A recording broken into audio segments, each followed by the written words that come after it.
자, 10번부터 13번 보도록 하겠습니다. 보시면은, 자, 기업이 주식과 채권 등 증권을 발행함으로써 자, 경영 활동에 필요한 자금을 조달한다. 그렇대. 자, 증권, 그냥 두 번 나와서 체크하는 겁니다. 증권을 발행하는 그 기업은요, 증권의 발행 사실과 취득 절차를 안내하는 방식으로 자, 투자자들이 증권의 취득을 위한 의사표시인 청약을 하도록 권유한대. 자, 이 기업이. 자, 근데 이때 청약을 권유받는 대상이 50인 이상인 경우를 공모라고 하고, 그렇대. 50인 미만인 경우를 3호라고 한다. 그럼 50인이 굉장히 중요하겠네? 그러면서 자, 제가 3호는 취득한 증권을 타인에게 대파는 전매가 1년간 제한되는데 다만 청약을 권유받는 대상이 50인 미만이더라도 원래 3호인데 1년 내 증권 전매가 가능하다면 뭘로 간주된다? 자, 공모로 간주가 된답니다. 자, 그래서 기업이 뭐 증권 계속 나오네. 자, 이번엔 증권거래소인데, 자, 증권거래소에 증권을 거래 물건으로 등록하면 상장법인이 된다. 상장법인은 얘는요. 자, 자본시장법에 따라 중요사항을 시장에 공개할 공시 의무를 지린다. 자, 그렇대. 자, 중요사항은 자, 합리적인 투자 판단과 상장법인의 가치에 중대한 영향을 미칠 수 있는 정보이다. 그러면서 자, 상장법인이 중요사항을 자, 자, 반복되는 것을 체크한 거고요. 자, 공시하지 않으면 자, 시장 참여자 간의 정보 불균형이 발생하며 자, 이것은 자, 증권 시장에 대한 투자자들의 신뢰를 떨어뜨리고 시장의 효율성을 저해하게 된다. 그래서 공시 의무는 자, 상장법인이 금융위원회에 공시자료를 제출함으로써 이행되며 자, 제일 마지막 이렇게 얘기합니다. 자료를 제출하지 않거나 자료에 불완전한 정보를 기재한 상장법인은 제재 대상이 된다고 합니다. 그럼 자, 여기서 지금 계속 반복이 되는 거는 자, 무슨 의무? 공시 의무. 자, 무엇을 제출해야 한다? 자료를 제출해야 한다 정도만 좀 체크 좀 해볼게요. 자, 공시 의무는 자, 발행시장과 유통시장에서 발생한다. 발행시장에서 자, 상장법인은 계속 나오는 거지, 그지? 위에 문단부터. 자, 증권을 공모할 때마다 자, 증권을 뭐 한다고요? 공모할 때마다 증권 신고서를 통해 중요사항을 공개함으로써 공시 의무를 이행한다. 자, 공시 의무. 이렇게. 자, 반면 자, 상장법인이 이번엔 3호네. 3호로 증권을 발행한 경우에는 자, 공시 의무가 면제가 된대요. 자, 면제되기 때문에 증권신고서를 제출하지 않아도 이거 증권신고서 제출 한 해 만에 중요한가 봐. 제출하지 않아도 된다. 자, 발행시장에서의 공시에 포함되어야 하는 중요사항에는 자, 여기에는 자, 공모하는 증권의 수량 및 가격 등의 공모 관련 사항과 자, 일단 요거 공모 관련 사항과 자, 상장법인의 사업 내용 및 대주주에 관한 사항 등의 발행인 관련 사항이 있다고 합니다. 그리고 제일 마지막 상장법인이 제출한 증권신고서가 자, 금융위원회의 심사를 통과하여 증권이 발행이 되면 제일 마지막 상장법인은 청약을 권유하고 투자자는 해당 증권을 청약할 수 있게 된다고 합니다. 그래서 여기 지금 뭡니까? 자, 증권신고서 제출해가지고 자, 뭡니까? 지금 여기 공시 의무를 어떻게 이행하는지 공모와 3호에 대해서 얘기를 하고 있었죠. 자, 유통시장은 자, 공모 절차를 거친 증권이 투자자들 간에 거래되는 곳이다.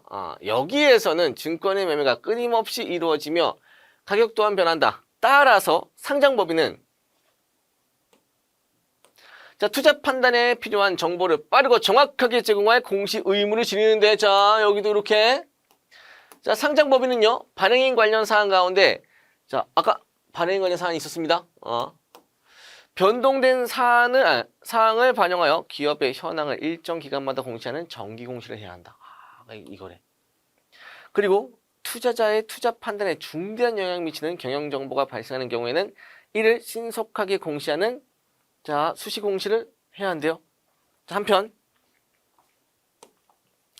자, 공시되지 않은 정보를 특정인에게 투자 설명회 등을 통하여 선별적으로 제공하고자 한다면 자, 어떻게 그 제공에 앞서 동일한 정보를 어떻게 공시해야 합니다.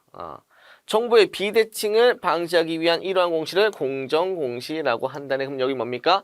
자, 유통시장에서의 공시 의무에 대해서 얘기했죠. 요 정권은 뭐였습니까? 그러면 발행시장에서의 공시 의무를 어떻게 제시해 주는 거였고,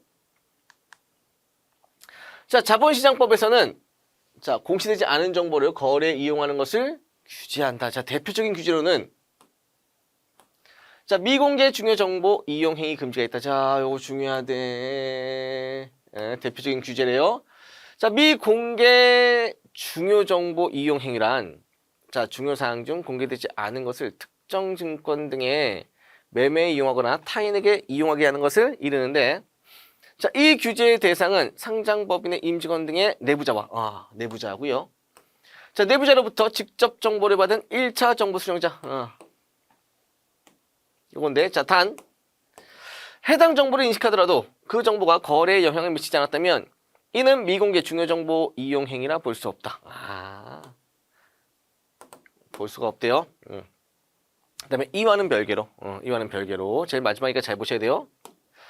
1차 정보 수령자로부터 정보를 받아 이를 증권 매매에 이용하거나 타인에게 이용하게 했다면 자, 이는 시장 질서 교란 행위 금지를 위반한 것으로 처벌받게 된다. 그럼 여러분들 여기 두 가지 나와요. 자, 미공개 중요 정보 이용 행위.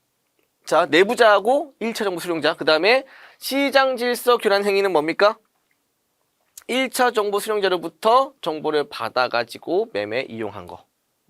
마지막에 나온 거기 때문에 요거 두 개 잘 체크해 주셔야 돼요. 아시겠죠? 자, 12번 보겠습니다. 요거 화법과 작문, 언어와 매체 둘 다 오답률 2위였는데 항상 자 3점짜리 나오면 이게 중심 내용과 관련이 있구나라고 생각을 해주셔야 되거든요. 자, 보기 보시면은 자, 배터리 지주사 갑은 자, 회사 내 2022년 7월 증권거래소에 주식을 상장하면서 대표이사 겸 대주주 A의 지분이 누락된 증권신고서를 제출했대. 뭔가 잘못됐네. 자, 갑은 2024년 6월 A가 보유 주식 중 일부를 주기적으로 매도한다는 계획을 공시했다고 합니다. 근데 A는 뭐야? 지금 A의 보유 주식 자체가 좀 어떻게 했어요? 누락된 증권 신고서를 줬는데 자, 이후 A는 계획대로 주식을 매도하고 있다. 같은 해 10월 A와 갑의 임원 B는 자, A하고요. 제조사와 갑의 임원이래 내부자겠네. 자, 갑의 지난 분기 영업 이익이 시장 예상치를 크게 밑들었다는 사실을 알게 되었으나 갑은 이 사실을 뭐 하지 않았어? 공시하지 않았어. 자, 공시 의무를 좀 위반한 거네요. 자, B는 자산관리자 C에게 이 사실을 전달하였고, 자, 1차 정보 수령자겠네. 자, C는 갑의 주가가 하락할 것으로 보고 자신의 고객들이 보유하고 있던 갑의 주식을 매도했다고 합니다.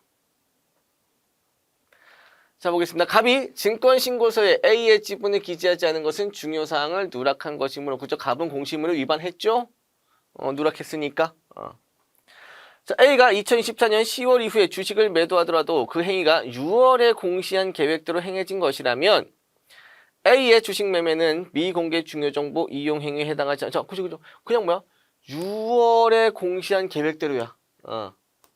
그렇죠? 아직 뭡니까? 자, 10월에 알게 되는데 그냥 6월에 계획했던 대로 한 거니까 이거는 뭡니까? 미공개 중요정보 이용 행위에 해당하지 않겠죠. 자, 3번 영업이익이 시장 예상치를 크게 밑들었음에도 이를 신속하게 공시하지 않았기 때문에 갑은 자, 수시공시 의무를 위반한 게 맞지? 자, B가 임직원, 내부자 C에게 갑에 관한 중요사항을 전달한 것은 공개되지 않은 상장법인의 정보를 타인에게 이용하게 한 것이므로 그죠? B는 미공개 중요 정보 이용 행위 금지를 위반했다고 볼 수 있죠. 자, C가 B로부터 받은 정보를 활용해 주식을 매도한 것은 1차 정보 수령자로부터 받은 정보를 자, 매매에 이용한 것이므로 자, C는 시장 질서 교란 행위로 처벌받게 되었군요. 잘 보세요. 자, C가 B로부터 받은 정보야, 그지? 1차 정보 수령자가 누굽니까? C죠. B는 누군데? 내부자잖아, 내부자. 내부자잖아요. 자, 정보를 매매에 이용한 것이다. C는 시장 질서 교란 행위로 처벌받게 되겠군인데, 자, 시장 질서 교란 행위 뭡니까? C가 누구한테? 고객한테 얘기하는 거고, 제일 마지막 부분에 나와 있었죠, 그죠? 그래야 시장 질서 교란 행위고, 자, C는 뭡니까? B로부터 받은 걸 가지고 주식 거래에 이용한 거니까 뭐가 되겠습니까? 미공개 중요 정보 이용 행위를 미공개 중요 정보 이용 행위 금지를 위반한 게 되니까 정답이 몇 번이요? 5번이요. 항상 그렇게 생각하시되 가장 마지막에 나오는 부분들은 제일 중요한 정보를 담고 있기 때문에 그 부분은 확실하게 구분하셔서 여러분들 중심 내용을 파악해 주셔야 됩니다.